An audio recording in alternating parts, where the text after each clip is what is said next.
Boa noite. Vamos começar, Bezat Hashem. Vou falar para vocês, se Deus quiser, um assunto poderoso e atual. Por que ele é poderoso e atual? Porque sempre antes de falar um shiur, já falei para vocês, mas cada vez que eu falo eu acredito mais, que se o assunto não é algo muito verdadeiro e muito impactante, então não dá para falar e não dá gosto de falar. Eu já perguntei essa questão para algumas personalidades que vieram para o Brasil.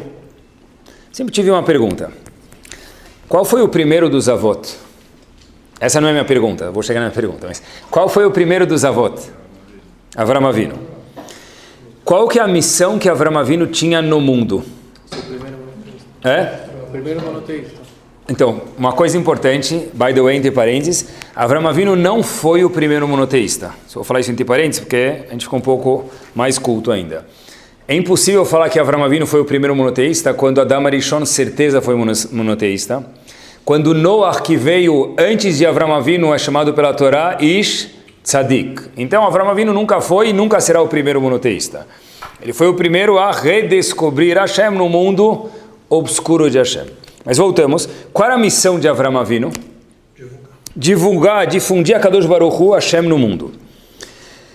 Pessoal, prestem atenção a algo assustadores. Apertem os cintos. A Torá fala sobre Avram Avinu, Vetanefesh Asher Asu Becharan. Avram Avinu tinha algumas nefashot, algumas almas que ele fez em Haran. O que são essas Nefesh Asher Asu Becharan? Então, o Rashi traz para a gente uma das explicações, o seguinte, que Avram Avinu tinha um monte de Hassidim. Avram Avinu é como se fosse o Rebbe, o Rav da Hassidut, e tinha um monte de adeptos, um monte de alunos de Avram Avinu. Sério? Sim. Avram Avinu tinha um grupo de centenas de homens que ele cuidava, e Sará tinha um grupo de centenas de mulheres que ela cuidava. A pergunta se faz é o seguinte, aonde foram parar os adeptos de Avram Avinu? Assustadora pergunta, já perguntei. Uma pessoa uma vez falou, tem um livro, Pirkei de Rabbi Eliezer. Tem um livro, um midrash chamado Pirkei de Rabbi Eliezer, lá perguntam e tem uma dica para uma resposta, mas eu nunca vi nenhuma resposta clara aonde foram parar esses alunos de Avram Avinu. É uma pergunta que dá medo de perguntar, é melhor nem perguntar. Mas a gente tem uma resposta, e a Torá tem resposta para tudo. Então, aonde foram parar os alunos de Avram Avinu e os alunos de Sará? A Torá não tem um verso, não tem um Urashi na Torá que dá uma dica para a gente o que aconteceu com eles. Talvez o professor não era muito bom, pode ser, mas não nesse caso. Porque professor melhor do que Avram Avinu, difícil. Professora melhor do que Sará, difícil. Então a pergunta é, o que aconteceu com eles? Onde eles foram parar? Imaginem também o outro lado da moeda. Avram Avinu deve ter tido um vazio muito grande. Ele abriu uma escola, investiu a vida inteira dele, o suor inteiro dele, eu quero difundir a Yahadut, e de repente ele olha, não tem mais nenhum aluno em lugar nenhum. Imaginem o vazio, talvez a chateação, se a gente possa falar, de Avram e Sará. O projeto inteiro faliu. A gente vai começar Bezat Hashem por aqui, desenvolver o tema, e daqui a alguns momentos Bezat Hashem a gente responde aonde foram parar os alunos de Avram Avinu. Se a gente pegar o mundo e colocar um zoom no mundo, qual lugar é o lugar que tem mais santidade no mundo? Eretz Israel, vamos por partes, tá bom? Se a gente colocar o zoom de uma vez, vai desfocar. Então a gente começa com um pequeno zoom. Do mundo de países, a Torá conta pra gente que o quê? Israel. Sempre que a Torá menciona, quando alguém vai para Israel, está escrito Vayale, Vayalu, subiram. Por quê? O mundo é um círculo, o globo é um círculo, diz o Maharaj de Praga, sim, para explicar para a gente que o topo do círculo, onde é Israel, que diz, quando a pessoa vai para Israel, ele sobe, quer dizer, um zoom de santidade no mundo me leva a Israel. Se eu der mais um zoom de santidade no mundo, aonde me leva isso?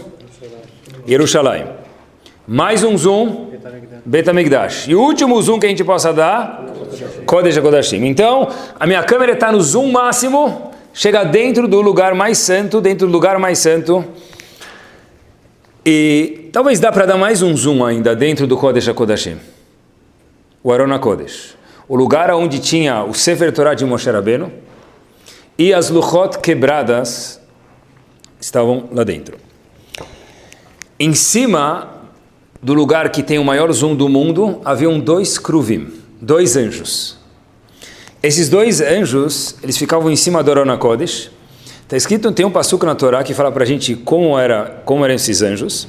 Está escrito, Porisei kenafaim lemala. Eles ficavam em cima do Aron, com as asas para cima, sochechim ala kaporet. Eles estavam fazendo um schach, uma cobertura, um teto sobre o caporet. Quer dizer, estavam os anjos com as mãos para cima, formando um arco em cima deles.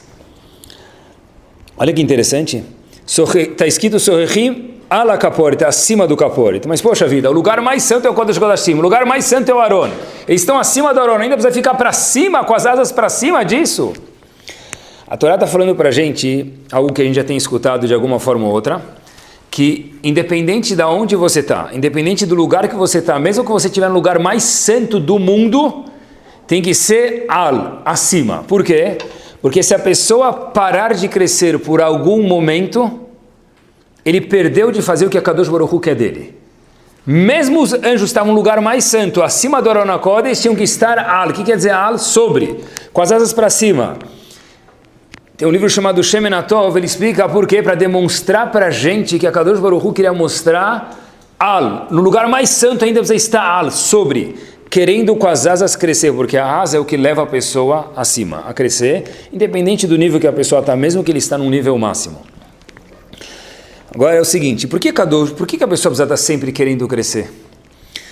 A resposta é a seguinte, não é uma cobrança da Torá, também é, mas a Torá está ensinando para a gente, eu acho, que dentro de cada ser humano tem uma necessidade de satisfação. Dentro de cada ser humano tem uma necessidade de desejo, de querer algo a mais, de ambição.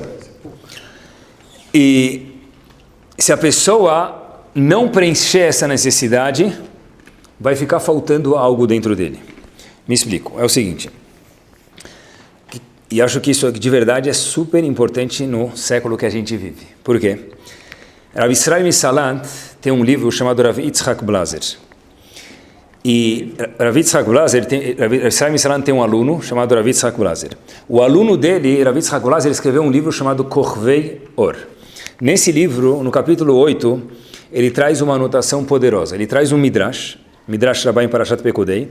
Eu vou contar para vocês um pequeno episódio que aconteceu no Midrash. O seguinte, havia um Rav chamado Rav Shimon ben Halavta. Ele não tinha dinheiro para poder comprar os mantimentos dele de Shabbat. O que ele fez? Estava apertado, era um Talmid Chacham grande, e queria comprar, não caviar, queria comprar talvez halá e um pedacinho de frango. O que ele fez? Nada que pudesse ser menos digno, foi fazer tefilá, foi rezar para Hashem. Olhem o que aconteceu. Por isso que era Rav Shimon ben Halavta. Hashem escutou as preces dele, as tefilot dele, e mandou mandou um diamante, uma pedra preciosa do Shamaim. Caiu uma pedra preciosa do Shamaim dos céus. Ele volta para casa, todos os dias ele chega em casa com a halá pequena, dessa vez ele chegou com a halá grande, comprou talvez um herring, se ele era ashkenazi, ou um meshi, assim, se ele era sfaradi. E a esposa pergunta para ele, mas Habibi, da onde você trouxe tudo isso? A gente nunca tem nada, dessa vez está tudo farto. Aí ele falou, não deixa, eu consegui me organizar. A esposa falou, olha, eu não vou comer se você não me contar da onde veio essa comida. Como você tem dinheiro para tudo isso? Rav Shimon ben Halavta ali vira para a esposa e fala, olha, estava apertado, eu fiz tefilá para Hashem, e a Kadosh Baruch Hu, Deus me mandou uma pedra preciosa, com isso eu troquei e comprei os mantimentos para Shabbat. Ela falou o seguinte, olha, devolve isso para Hashem. Tem uma Gemara parecida. Devolve isso para Hashem. Por quê? Ele falou, Hashem me deu. Poxa vida, fiz a coisa mais nobre do mundo. Tefilá. Ela falou o seguinte, olha, você quer que sua mesa lá em cima, a nossa mesa lá em cima no Olam Habá esteja defeituosa? Se você pegar um mérito do Olam Habá, do mundo vindouro, recebendo esse diamante aqui, então lá em cima vai faltar alguma coisa. Então eu prefiro passar um pouco de aperto aqui nesse mundo 70, 80, 120 anos e não ficar em dívidas no meu Olam Habá, no meu mundo vindouro. Até aqui talvez a gente conheça uma Gemara parecida, só que o Midrash anda um passo adiante. Rav Shimon ben Halavta volta e fala, tá bom, ele conta isso para nada mais, nada menos que o chefe da época, Rabi Yehuda Nassi. Ele vai para Rabi Yehuda Nassi e fala, Rav, aquele compilou as Mishnayot, Rav, eu estou com esse problema, minha esposa falou para mim que para me devolver, eu estou nesse dilema. Rabi Yehuda Nassi fala para ele o seguinte, presta atenção, fala para sua esposa o seguinte, se faltar uma perna na sua mesa lá em cima, se faltar algum mérito para vocês lá em cima, eu sou o fiador, eu cubro. É melhor do que FDIC insured, pessoal. FDIC é até $100.000. O Banco do Brasil cobre quanto? 50 mil reais. Rabi Yehuda Nassi, Balatashvili Avdil, cobre muito mais do que isso. Então ele falou, olha, você não vai ter problema nenhum. Você está com medo do quê, meu amigo? Eu vou cobrir. Qual foi a reação da esposa agora? Lá em cima ninguém. A esposa falou, não vou aceitar. E pediu para Rabbi Shimon ben Halavta devolver a pedra para o Shamayim, e assim foi, e a história termina. Pessoal, o aluno Rav Israel Misalant, Rav Yitzhak Blazer, menciona para a gente, olha que esposa show, em especial, que Rabbi Shimon ben Halavta tinha, com todo respeito. Ele pergunta, qual que era a preocupação dela? Rabi Yehuda Nassi falou que ele vai pagar o mérito. O que você é mais preocupado do que isso? Diz ele o seguinte, ela tinha um medo. Perder o quê? Os méritos, tá certo?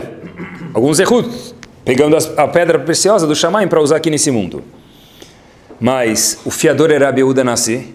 Então qual continuou sendo o medo dela e por que ela pediu para devolver a pedra? Diz ele o seguinte, tem uma coisa que Rabi Yehuda Nassi não consegue repor para a gente. Ela falou para o marido, por isso pediu para devolver a pedra. Assim explica o aluno do Rav Israel Misalant. Mas o que tinha que não dava para devolver? Alguma coisa não dá para devolver? O que não dá para devolver? Então ele traz, vocês sabem que tem Pirkei Avot, todo mundo conhece a Dica dos Pais, mas tem um Pirkei Avot, meus queridos, diferente do que a gente conhece, chamado Pirkei Avot de Rabi Natan. É um Pirkei Avot muito maior do que o Pirkei Avot que nós conhecemos. E lá está escrito o seguinte, o mérito que a pessoa recebe por uma mitzvah, feita com dificuldade, prestem atenção, ela vale quantas vezes mais do que uma mitzvah feita sem dificuldade? Para mim é difícil colocar tefilin. O meu vizinho é muito mais fácil. Cada um tem as dificuldades dele. Para mim é difícil fazer mitzvah X ou Y. Para ele é mais fácil. Quando a pessoa tem dificuldade, quanto vale a mitzvah? Está escrito em Pirkei, Avot de Rabi Natan, melhor dizendo, que a mitzvah feita com dificuldade, o mérito dela é bônus vezes 1000. É um fundo de ações que multiplica por 1000, mas não é risco. Não tem risco nenhum. O único risco é a pessoa não fazer a mitzvah, porque a dificuldade é grande. Mas uma mitzvah feita com dificuldade, ela vale 100 vezes mais do que uma mitzvah feita sem dificuldade. 100 vezes mais. Agora olha que interessante. Agora simples. Disse a esposa dele o seguinte, Rabbeinu HaKadosh, e assim explica o aluno do Rav Israel Misalant, tinha um mérito muito maior, eu não posso falar isso, mas eu repito o que ele falou, que Rabbi Shimon ben Halavta. Rabi Yehuda Nassi, Rabbeinu HaKadosh, tinha um mérito muito maior do que Rabbi Shimon ben Halavta. Então, por que ele não se apoiou nele para o mérito que talvez faltasse a pedra lá em cima? E quando o Rabi Yehuda Nassi falou, olha, o mérito que faltar para você eu cubro. A esposa ainda não aceitou isso por quê? Porque preste atenção, Rabi Yehuda Nassi teve um bônus na vida dele. O Manak conta pra gente que Rabi Yehuda Nassi foi uma pessoa multimilionária durante sua vida. O exemplo que a Gemara traz, hoje em dia talvez seria uma Ferrari, um Rolls Royce, talvez um iate de 100 pés. Mas a Gemara fala, olhem como tempos mudaram. Como a gente sabe que Rebbe era tão rico? Porque nunca faltou nabo na mesa dele. Eu pensei que tinha épocas que era muito difícil achar nabo. Rabi Yehuda Nassi tinha até nabo na mesa dele. Uau! Né? Tá bom, eu traduziria hoje para ter um iate só é pouco. Alguns iates por aí, algumas casas por aí. Rabi Yehuda Nassi era milionário. Então a esposa falou o seguinte, tem um mérito que a gente não pode se apoiar a Rabi Yehuda Nassi. Apesar que ele é maior do que a gente. Qual o mérito? Torá feita com dificuldade. Por isso, devolva a sua pedra lá, ou eu não vou comer desta comida de Shabbat. Porque Rabi Yehuda Nassi não tem como ressarcir para a gente esse vazio que pode ser que vai ter da gente pegar méritos do Shamayim. Por quê? Porque ele não tem como dar para a gente. Apesar de ser um tzadik maior do que nós, disse a esposa para Rabi Shimon ben Halafta, esse mérito de ter cumprido a Torá com dificuldade, ele nunca teve, então ele não tem como repor isso para a gente. Olhem que interessante. Uau, uma mitzvah feita com dificuldade vale quantas vezes mais? 100 vezes mais. O que isso tem a ver com a gente? Tudo. Porque a palavra dificuldade no século 21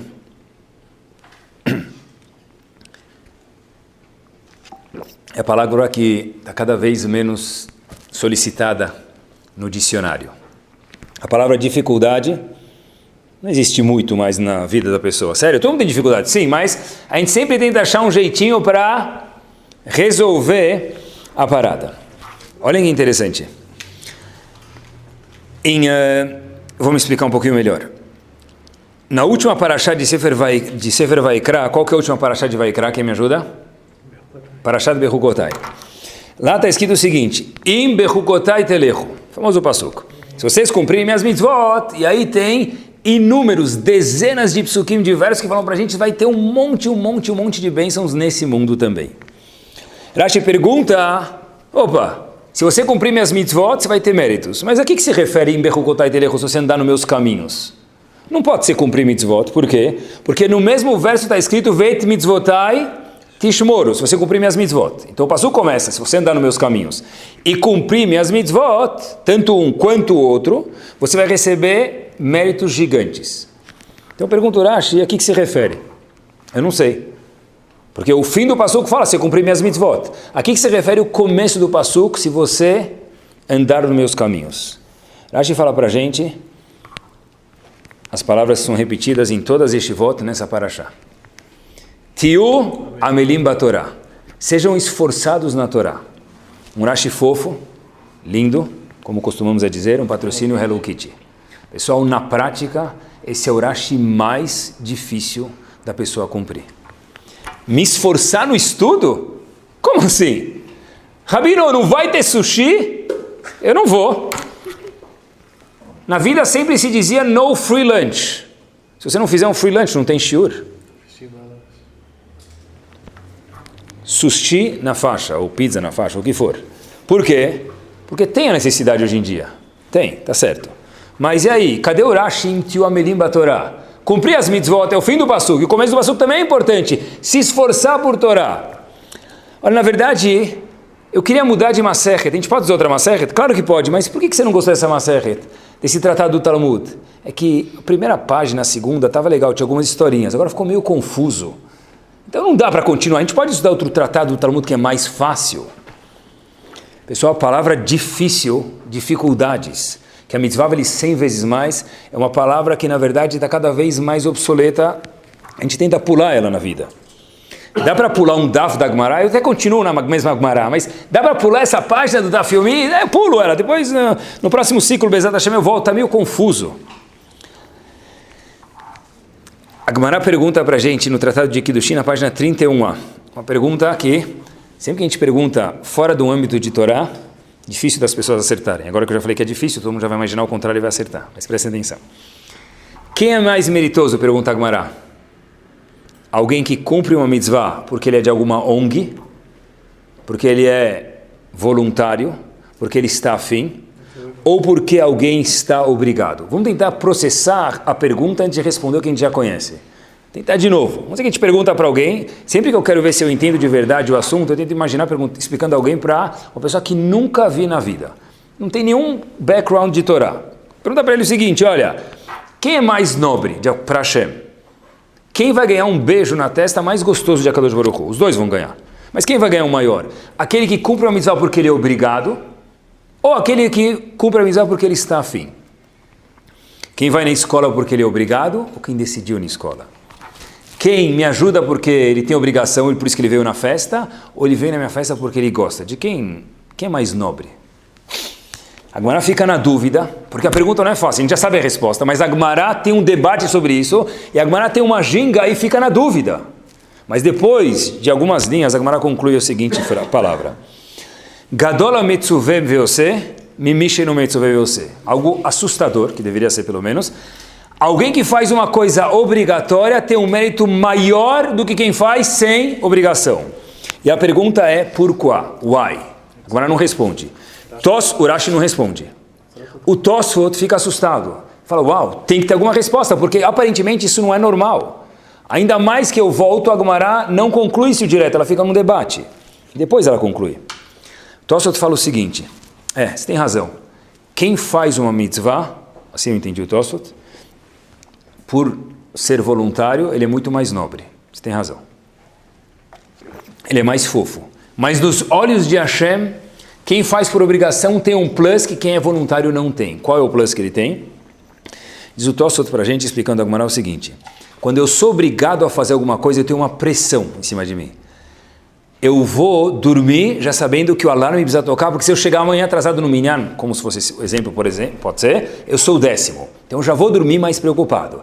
O meu vizinho do andar de cima ou de baixo, ele vai no knis, se ele quiser, ele vai nessa se ele quiser. Se ele acordar, coloca a volta. Se ele não acordar, diz a Gemara para a gente, preste atenção, na perspectiva de Hashem, no prisma de Hashem, é mais nobre alguém que faz alguma coisa por ser obrigado, por quê? Porque a pressão de fazer uma coisa por ser obrigatório, por estar preocupado por isso, estar sempre olhando, puxa vida, será que eu vou conseguir? Será que eu vou me atrasar? Será que eu vou chegar na hora?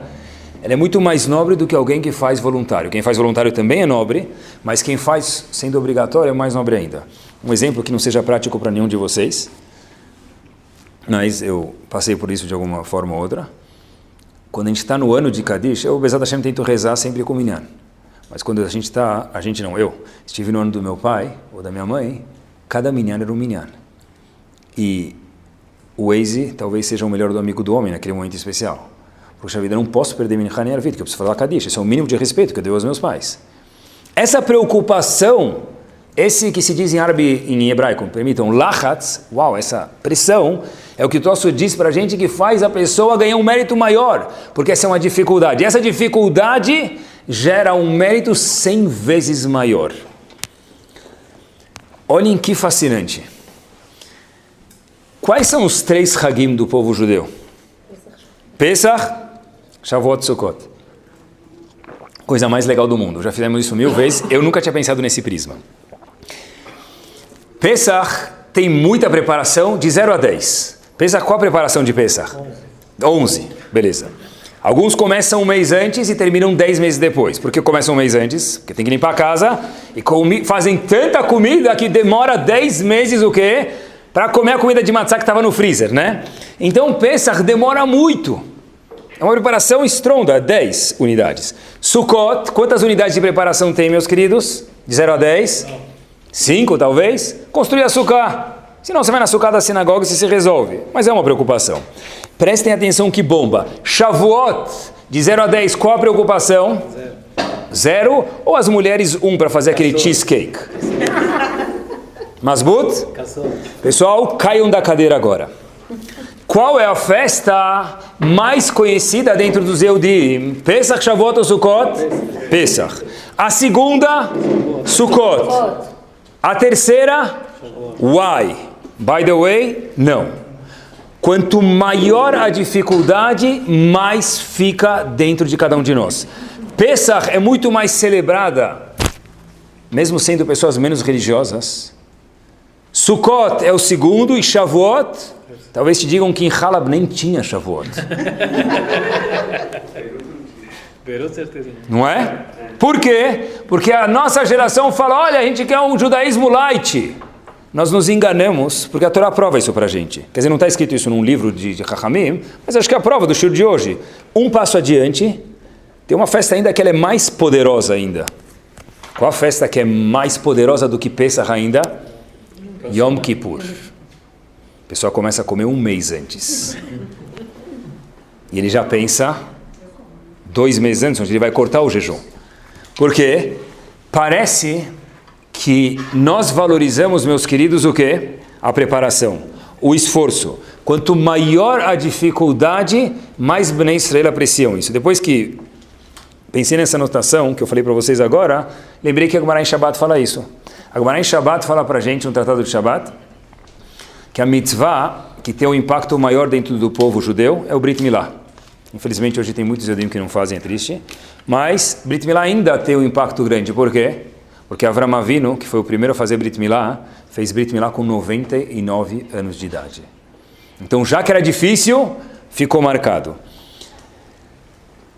613 mitzvot. Rabi, não dá para agitar um atalho aí? Uma segulot em vez de colocar tefili? Né? Se você vai para Uman, em Rosh Hashanah, tem first class, tem econômica. Uma vez uma pessoa falou, não é verdade, mas uma pessoa falou, Rabino, depende de quanto você paga, você vai para Uman, tem gente que até reza por você lá. Você vai no Rosh Hashanah, você senta lá, come caviar, alguém até reza por você, não é? Então, a Torá está falando para a gente que quanto mais fiel a pessoa for à dificuldade, menor, provavelmente, seria ou é o índice de assimilação entre nós, nosso povo, e quem não é do nosso povo. Porque olha que interessante, quando dentro da história do povo Yehudi, as pessoas começaram a se descomprometer e começaram a procurar mais e mais e mais atalhos, foi aí que o índice de assimilação, se a gente procurar na história, numericamente falando, matematicamente falando, a gente vê que Yehudim saíram do caminho de Torá. Parece que a dificuldade, ninguém procura dificuldades, mas quando vem, a dificuldade ela é importante nos Hagim, na vida da pessoa, para que a gente lembre, porque no fundo é isso que a gente lembra mesmo. As bagunças legais que eu lembro da escola são muitas, tá bom? São aquelas que eu tive dificuldade de fazer. As que são fáceis a gente não lembra, não fica marcado. Na vida inteira é assim. E tem um passo que a dificuldade também é importante, a gente esquece dele. A dificuldade traz o prazer. Tem um discurso, eu estava preparando o shiur, então eu fui ver ele de novo. Kennedy, tem alguns discursos que é bárbaro, quem gosta de aprender a falar, que eu sempre sou fascinado com isso, cada vez preciso melhorar. Kennedy falou um discurso, depois vocês procurem no Google, 12 de setembro de 1962, na Universidade do Texas. Kennedy falou algumas frases, vou falar para vocês duas. Por que 35 anos atrás, ele falou isso em 1962, por que 35 anos atrás nós, como nação, decidimos cruzar o Atlântico? Por que hoje nós estamos decidindo um projeto de ir à Lua? Disse Kennedy para o povo, não porque é fácil, mas sim porque é difícil. E foi aí que o povo aplaudiu. Não é porque é fácil que a gente decidiu fazer isso, justo porque é difícil. Tem um assunto que está completamente, talvez, ligado com isso, talvez não, com certeza, e acho que a gente nunca faria o link, mas eu provo para vocês. Simcha, alegria. Se a gente procurar no mundo, o assunto mais procurado, ou um dos com certeza, é livros de autoajuda e alegria. Cursos de alegria, cursos de felicidade, é verdade. Hashem criou uma necessidade nas pessoas, e por que não? O que eu vou falar para vocês nos próximos minutos, Rav Noach Weinberg, Zichron Libraha, Rosh Yeshiva de Yeshat Torah, tem alguns shiurim sobre isso, eu tenho que resumir em poucos momentos que a gente tem. Mas lá vamos nós. Qual é o contrário de dor? Dor, qual é o contrário de dor? Qual é o oposto de dor? Prazer. Rav Noach Weinberg fala para a gente o seguinte, foi Rosh Yeshiva de Yeshat Torah. Hoje em dia, perguntei para uma pessoa uma vez, o que sabe de Yeshat Torah? Eu conheço Yeshat Torah, porque fui no bar mitzvah lá no hall. Pobre isso, pessoal. Yeshat Torah é muito mais do que isso. Seria, talvez, comparar, me permitam, falar, eu conheço o Rav Ovadia Yosef, Zichron Libraha, porque uma vez eu toquei na barba dele. É isso que você conhece dele? Yeshat Torah é muito mais do que um hall para fazer festa de bar mitzvah. Tinha um Talmid Chacham gigante lá, para vocês terem uma ideia de quem era ele. Ele fundou esse conceito chamado Kiruv, que hoje em dia existe no mundo. Ele que germinou a primeira semente. Uma vez Rav Shach falou para ele o seguinte, continua, porque se teve um homem que conseguiu matar 6 milhões de pessoas há uma década atrás, Hashem deve ter dado um homem nesse mundo que vai fazer as pessoas voltarem a tshuva, milhares de pessoas. E foi Rav Noach Weinberg. Ele diz que a dificuldade, o oposto de dor, não é prazer. Isso é conceito da nação, da civilização ocidental. O contrário de dor qual que é? Sem dor. Conforto. Sério? Sim, ele prova. Pergunta para qualquer pai qual é o seu maior prazer. O que ele vai responder? Eu espero que responda pelo menos. Meus filhos. Pergunta para um pai qual é a sua maior dor. Qual o seu maior wajaldrase? Qual a sua maior dor de cabeça? Meus filhos. Então, dor e prazer não é um oposto. Por quê? Porque dor gera prazer. A maior dor que a mulher tem é na hora do parto. É o pico. O maior prazer que a mulher tem é quando o bebê está no colo dela logo depois que nasce. Uma vez, ele conta que ele perguntou para um grupo de jovens, provando esse assunto, qual é a maior dor dos seus pais? Perguntou Rav Noach Weinberg para um grupo de jovens. E qual o maior prazer? Eu retomo. Qual o maior prazer que teus pais têm? Aí uma criança que estava lá falou, eu. Qual a maior dor dos teus pais? A criança falou, minha irmã. Tá bom? Mas a gente prova que dor e prazer não são opostos. A dor gera o prazer, a dificuldade gera o prazer. Sem esforço não tem prazer. Uma vez contam que algumas mães estavam num café e tinham 4 mães combinaram de se encontrar para tomar um cafezinho, tomar um sorvete. Chega uma mãe, senta e fala, ufa. A segunda mãe tenta falar, a terceira mãe fala, A quarta mãe, quando vê isso, fala, puxa vida, a gente não combinou que não ia falar dos filhos? Na verdade, os filhos dão trabalho, mas a maior gerador de prazer do mundo é um filho. Rav Noach Weinberg conta para a gente que no mundo tem 5 níveis de prazer. Satisfação, alegria, é o que a pessoa mais procura. Vamos do menor para o maior. O 5º nível é nível físico. Não pode ter prazer físico? Claro. Dentro de toda a refeição tem um aperitivo, mas esse não pode ser o main course, não pode ser o prato principal. Em excesso faz mal. É o prazer físico, é comer, beber, relações entre marido e mulher. Tudo isso são prazeres físicos, são importantes, mas a pessoa não pode parar por aí. Um prazer acima disso, qual o nível acima disso de alegria e satisfação? É algo que não se compra com dinheiro. O que é? Ninguém sabe. Disse um Rav muito grande, Rav Beatles. Já ouviram falar nele? Can't buy love. Não lembram dessa música? Ah, tá bom. Estão antiquados, hein? Rav Beatles falou pra gente uma vez, money can't buy love. Com dinheiro não se compra amor. Muito pelo contrário, para ter amor custa dinheiro, né? Conto também que um filho chegou para o pai e falou, pai, quanto custa casar? O pai falou, meu filho não pode te responder. Ele falou, mas por quê, pai? Eu não vou me assustar, pode falar. O pai falou, não sei, estou pagando até hoje. Então, de fato, pagar custa caro, casar custa caro. Mas, por que as pessoas investem nisso? Uma resposta porque eles não sabiam que freio estavam entrando, mas não é isso, tá bom? A resposta verdadeira é porque o prazer do amor é muito maior do que o dinheiro. Tem um prazer acima, as pessoas pagam por amor. Terceiro nível, a gente foi 5, 4, terceiro. Terceiro nível agora é o seguinte, é fazer alguma coisa significante. As pessoas dão a vida para, quer dizer, pelo menos davam uma década atrás, para um monte de ismos. Que ismos que tinham 1 década atrás, pessoal, 2 décadas atrás? Que de ismos que haviam na vida? Comunismo, capitalismo, sionismo, que outros ismos tinham? Muitos ismos. Quantas pessoas deram a vida por isso?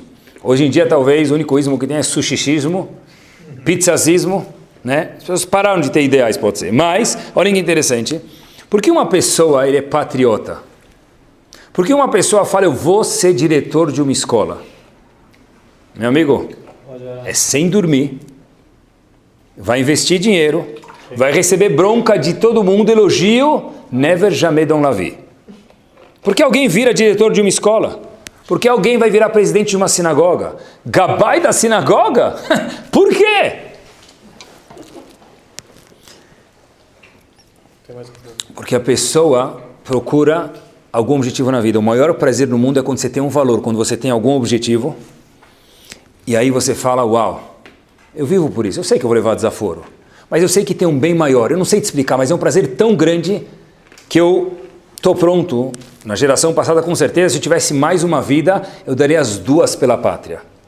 Mas como? Você vai morrer pela pátria? Sim, porque algum objetivo na vida, isso é um prazer espetacular que a pessoa tem. Talvez degustação disso daqui, o pessoal vai numa loja e tem um troco a receber, dá um troco maior para ele. A pessoa fala, não, o senhor me deu R$50 a mais. O senhor confundiu a nota de R$2 com a de 100, elas são parecidas. O senhor deve me devolver R$2. Devolveu 100, tem R$98 a mais, pega de volta. Mas por que você fez isso? Ninguém nem te conhece. Como assim? Poxa vida, é um prazer de me sentir nobre, que eu não estou pegando uma coisa de uma caixa que talvez seja um décimo do salário dela e no fim do mês vai fazer falta, e para mim é algo que não é meu. Isso é um prazer maior. Mas esse prazer não é um prazer instantâneo. É um prazer que tem uma dificuldade maior. Comer é muito mais fácil, mas é um prazer menor. O prazer acima é o maior. Um prazer acima, ter algum objetivo é muito maior. Olha que interessante, meus queridos. 1866, um homem que ficou muito famoso. Pergunta para um jovem hoje em dia, você se mataria pelo quê? Volto um minuto. Antes de 1866, eu vou voltar um segundinho. Pergunta para um jovem hoje em dia, mesmo para um pai, mas deixa o pai e a mãe de lado, vai. Pergunta para um jovem hoje em dia, você se mataria pelo quê? Como chama aquele jogo lá de matar? Não, você abre a porta, tem que matar o cara do lado e tal. É? Counter-Strike, pronto. Eu mataria por isso, eu mato um monte de gente por isso, né, no jogo. Mas você mataria pelo quê? Você mataria por um joguinho. Para poder jogar PlayStation às 3h30 da manhã contra o cara que está na China e eu parei no meio do jogo. Então, pelo menos tem algum objetivo, né? 1866, tinha um senhor chamado Alfred Nobel. Ele ficou famoso pelo quê? Como surgiu o prêmio Nobel? Ele teve o mérito de ver a morte dele em vida. É um mérito isso? É, de alguma forma é. Ele abriu o jornal Alfred Nobel num belo dia, até ele abrir o jornal, e ele vê escrito, ele próprio vê sobre o nome dele, Alfred Nobel, o inventor da dinamite, morreu. Fala, como é que é? Eu estou aqui. Mas já que ele era tão famoso, o irmão dele não era famoso, então escutaram que algum Nobel morreu, eles vão vender jornais, que escreveram, Alfred Nobel morreu. Ele falou o seguinte, uau, é isso que vão lembrar de mim? Espera aí, eu preciso mudar o ciclo da história. Ele pegou o dinheiro que ele ganhou por ter inventado a dinamite em 1866 e falou o seguinte, para o resto da eternidade eu quero que peguem os juros disso daqui, usem isso para algo melhor. Quem inventar alguma coisa boa que o mundo considerar sendo bom, vão entregar os juros disso daqui. E para sempre vão lembrar de mim de prêmio Nobel, não como prêmio dinamite, mas o prêmio do bem. Foi um homem que deu isso por um prazer maior. É um objetivo. Pessoal, dá para, no mundo, fazer a mesma coisa com esses 3 níveis. Olha que curioso. Imagine uma obra, você vê 3 pedreiros na mesma obra. 3 pedreiros, com aquela vaianinha, gasta na mesma obra, tomando sol. Pergunta para o primeiro, meu amigo, o que você está trabalhando aí? Ô, doutor, para tomar aquela no fim do dia. Tomar aquela cachaça no fim do dia. É o primeiro nível de prazer, é o prazer físico. O segundo pedreiro responde para a gente, porque eu estou trabalhando, doutor, eu quero trazer sustento para minha casa. É um nível maior. É o 4º nível que a gente falou, o amor, que Beatles falou para a gente, que dinheiro não compra. O 3º nível que a gente falou é quando eu tenho algum objetivo. O pedreiro fala, olha, porque eu estou construindo a construção, porque aqui vai ser um hospital. Eu quero ter o mérito de poder fazer parte de um hospital, de uma escola. Quando de cada vez que eu passar aqui, eu vou ver, as escolas estão estudando numa escola, as crianças numa escola, os pacientes no hospital, onde eu construí. 3 pedreiros numa mesma obra, cada um tem uma satisfação diferente. O segundo nível de prazer na escala em ascensão é o seguinte. Tem um cara que tem um prazer muito maior do que o pedreiro que falou, eu estou construindo esse hospital. É quem criou o hospital. Mesmo que seja non-profit organization. Mesmo quem criou o prédio. Eu já vendi o prédio que eu criei. Que eu construí. Mas cada vez que eu passo lá que eu falo, esse prédio foi eu construí. Sabe quem fundou esse hotel? Sabe quem fundou esse hospital? Fui eu. Esse é o segundo nível de prazer. E o maior nível de prazer que a pessoa pode atingir, preste atenção porque a gente passa a vida sedento por felicidade. A gente compra mais um lustre, mais um carro, mais uma reforma. Se a Hashem deu para a pessoa, por que não? Mas não investir as fichas nisso, porque isso não mata a sede. O maior nível de prazer, diz para a gente Rav Noah Weinberg, é o seguinte. É o contato com a Hashem. É um prazer de eternidade. Você consegue fazer isso um pouquinho mais concreto? Juntos, Bezat Hashem, vou explicar para vocês. não é algo vago. É o seguinte, imagine uma mãe, que eu mencionei para vocês o exemplo faz alguns momentos atrás, quando coloca o bebê dela no colo logo depois dele nascer. Qual é o prazer? Me explica esse prazer. Esse é um prazer que não dá para explicar. Por que não dá para explicar? Eu não consigo te explicar. Isso é um prazer de eternidade. Isso é um prazer ruhani, espiritual. Esse é o maior prazer que existe, pessoal. Um prazer é quando eu subo numa montanha linda e eu olho para baixo e falo, uau! Esse uau para ver a majestia da criação de Akadosh Baruch Hu, esse é o maior prazer do mundo. Talvez seja um prazer parecido com, um pouco mais frequente para a gente, quando o pessoal vai num casamento. Não da decoração, ajuda. Fala, uau, cara, aquele momento foi um momento tão espiritual, aquele casamento, a Rupá foi algo tão espiritual, especialmente se a noiva estava bem vestida, né? Então, olha que interessante. Por quê, pessoal? Por quê? Porque é algo espiritual, esse espiritual que a Kadosh Baruch Hu falou para a gente. Esses níveis de prazer são algo mais difícil, porque para casar, você precisa achar o noivo, precisa preparar a festa, e a dificuldade gera níveis superiores de prazer. O homem foi feito como uma Ferrari, para andar 260 por hora, para ter prazeres altos. Andar 40 por hora, um Gol 1.0, anda mesmo na subida. Se a pessoa andar nesse nível, ele nunca está satisfeito, porque eu estou colocando o combustível errado dentro do meu tanque. Quanto maior o nível de esforço, normalmente, maior é o prazer. Talvez seja legal colar na prova. Mas se eu estudar e eu passar na prova, eu vou ficar muito mais feliz. Por quê? Porque eu me esforcei. No pain, no gain. O que é mais legal? Andar numa maratona ou suar a camisa e correr para pegar o primeiro lugar? Quanto mais esforço, maior o prazer. Uma vez eu perguntei para um dos homens que mais impactou minha vida, Mashgiach de Leikut, Rav Matityahu Salomon. Falei para ele, Rav, dá para trabalhar com crianças, eu faço isso o dia inteiro, dá para trabalhar com crianças sob pressão? Estava andando com ele, conversando com ele, e foram momentos do nível 1 de prazer que eu mencionei para vocês. Algo tão ruhani, tão gostoso da perto de um tzadik, isso é o nível 1 de ruhaniut, de prazer. Pessoal, um prazer, não dá para explicar, e quando não dá para explicar é tão gostoso. Rav Matityahu Salomon Shlita me falou o seguinte, qual o problema? Eu falei, mas Rav, você está acabando com as crianças. Ele falou, não vejo problema nenhum de ter pressão. Ele falou, vou te provar. Ele não falou exatamente esse exemplo, mas eu só estou ilustrando um pouquinho. Não tem problema trabalhar sob pressão, se for saudável. Existe isso? Claro que existe. Tem um personagem muito famoso no mundo hoje chamado Usain Bolt. O que ele fez? Algumas vezes recorde de 100 metros rasos. Como que Usain Bolt chegou a bater o recorde dele, meus queridos? Só porque ele teve pressão. Porque se não tivesse pressão para chegar lá, ele nunca teria batido esse recorde. Provo para vocês. Aquele personal trainer gritando no ouvido dele, vai, move, você consegue. Mas consegue o quê? Acompanhe comigo. O recorde dos 100 metros rasos.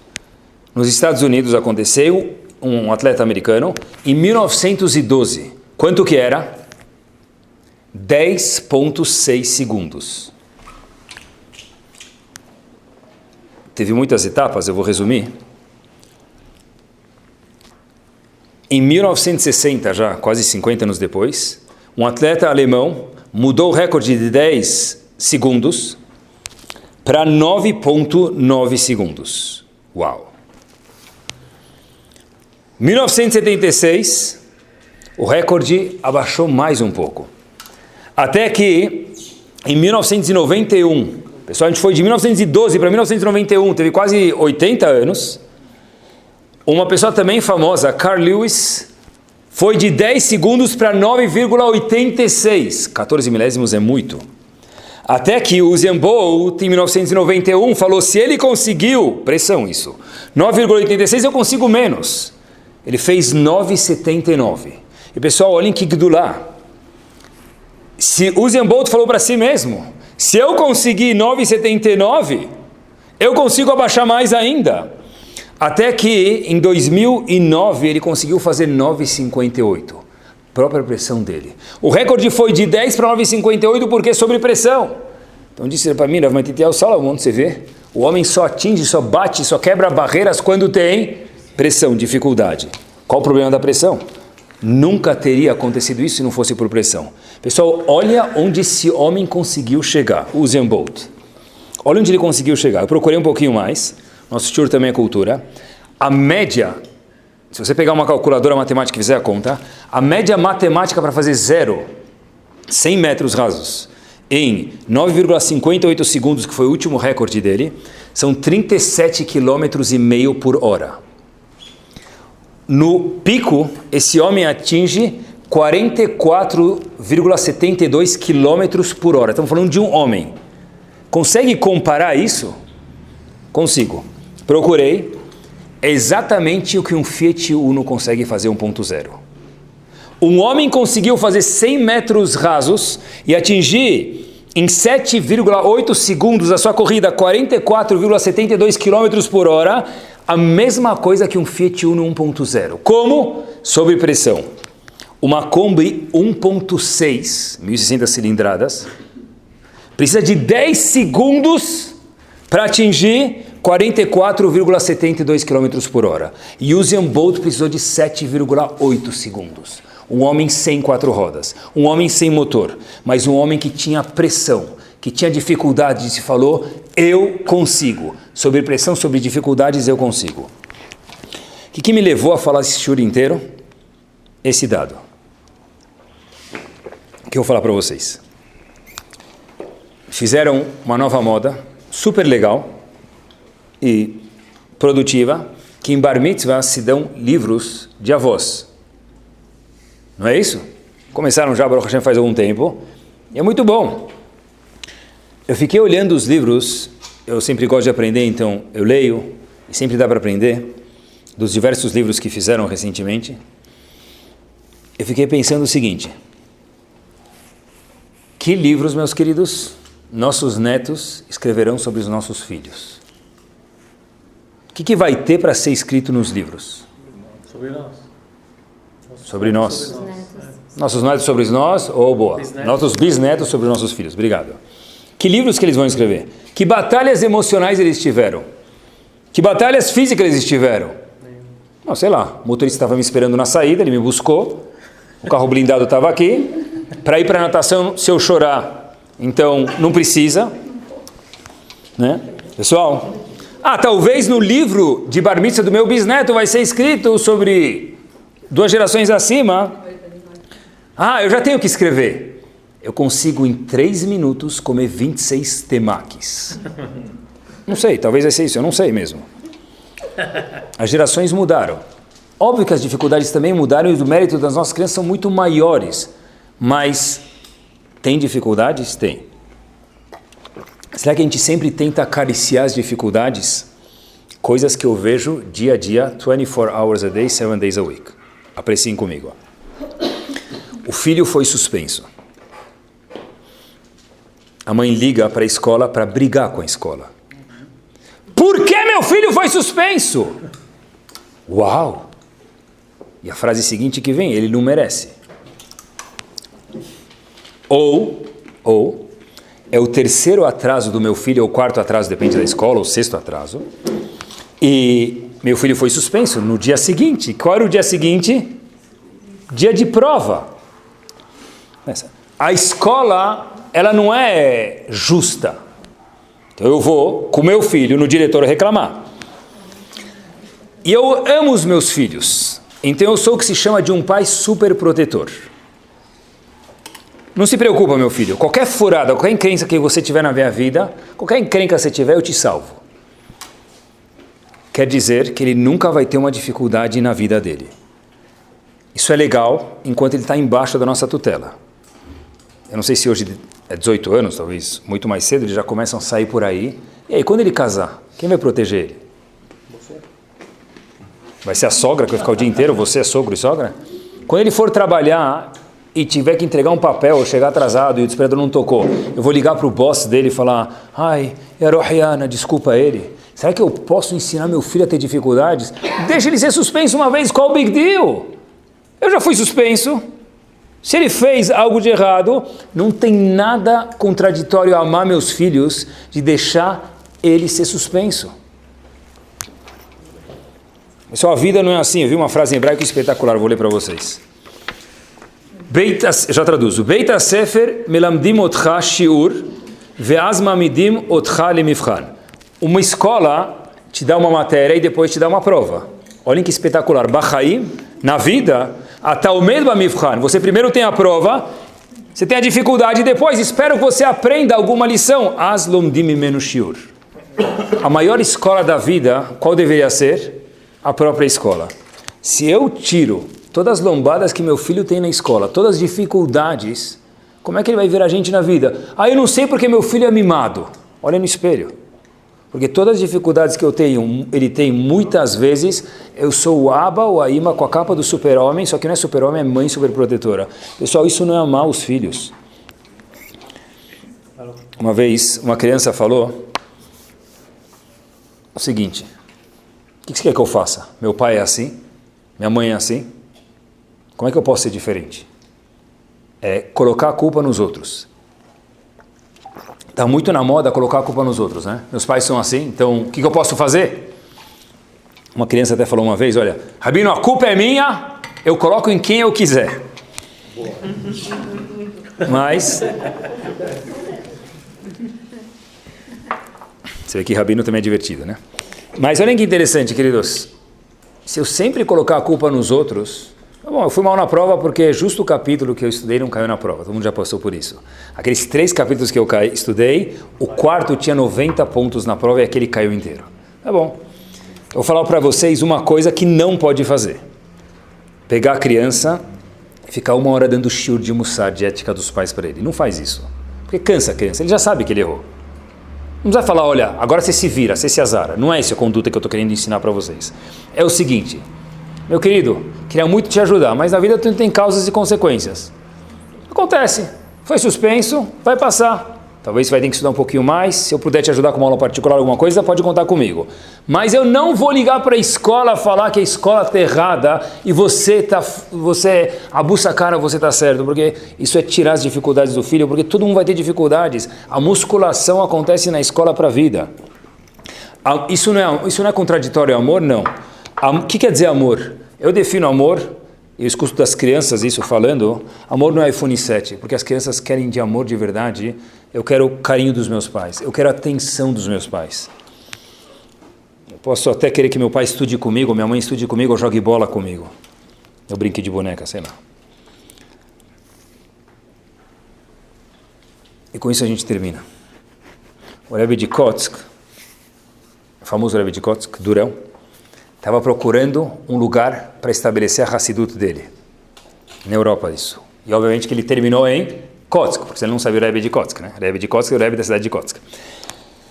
O Rebbe de Kotsk estava procurando um lugar para ir com os Hassidim dele. Ele chegou num lugar e todo mundo começou a cantar para ele. Ele era famoso, Baruch Haba Rav Menachem Mendel. O Rebbe de Kotsk, o nome dele, Rav Menachem Mendel. Baruch Haba! E receberam ele muito bem. Ele agradeceu as pessoas, virou para os Hassidim dele e falou, aqui nós não ficamos. Os alunos falaram para ele, mas Rav, não tem melhor do que isso. Rebbe de Kotsk falou o seguinte, eu quero criar Yehudim comprometidos. Eu quero criar Yehudim apaixonados pela Torá. Ficar aqui é fácil. Eu quero num lugar onde não gostam do Rebbe de Kotsk. Para ver se de verdade vocês gostam de mim e são meus Hassidim fiéis. Não tentem fazer isso hoje porque não vai funcionar. Mas tem uma lição aqui atrás. Quando a Yadut da pessoa é sempre o mais fácil. Poxa, não dá para comer? De novo, tem que ter tudo kasher em todo lugar. Eu sei que seria muito melhor, mas quando não tem, e quando tem um pouco de dificuldade, eu sou comprometido a Kadosh Baruch Hu ou eu abro mão? Quando não dá, meu filho não é bom para ele estudar com essas pessoas, não é bom ele estar nesse grupo. Mas o que eu faço? Eu sou um Yehudi comprometido ou não? Queridos, e essa é a resposta do jackpot. E com isso nós terminamos. Aonde estão os alunos de Avram Avinu? Aonde estão os alunos de Sará? Nunca mais apareceram na Torá. O maior professor do mundo foi Avram Avinu e Sará. Aonde eles estão? Nos aventuramos hoje a dizer o seguinte. Qual é o preço que esses alunos de Avram Avinu pagaram para ser adeptos de Avram Avinu? Qual foi o preço que eles pagaram? Zip. Tfaddal. Come aqui. Mexi. Era um deserto, né? Então não tinha gefilte fish, provavelmente. Mexi, kibbe, koisat, babaganush. Tinha zatar fresco, pita, ma'asalame. Avram Avinu falava um shiur e tchau. Meus queridos, easy comes, easy goes. Talvez essa seja a resposta. O maior professor do mundo foi Avram Avinu. A maior professora do mundo foi. Mas, naquele momento, não tinha como pedir muito comprometimento. Então, quando alguém não faz esforço, ele vai embora. E por isso que nós não vemos nenhum vestígio de aluno ou aluna nenhum do primeiro homem, o primeiro dos avós, Avram Avinu e Sará, na história da Torá. Que, Bezat Hashem, a gente possa ser comprometido com a Torá, que é difícil, mas é gostoso, e procurar prazeres mais altos. Quanto maior o prazer, mais satisfeito eu vou estar, sem me enganar. E aí sim, pessoal, sorrir é a coisa mais deliciosa do mundo. Porque fazer uma coisa que a gente acredita de verdade, sentir a Kadosh Baruch Hu ser eterno é a coisa mais deliciosa do mundo. Boa noite.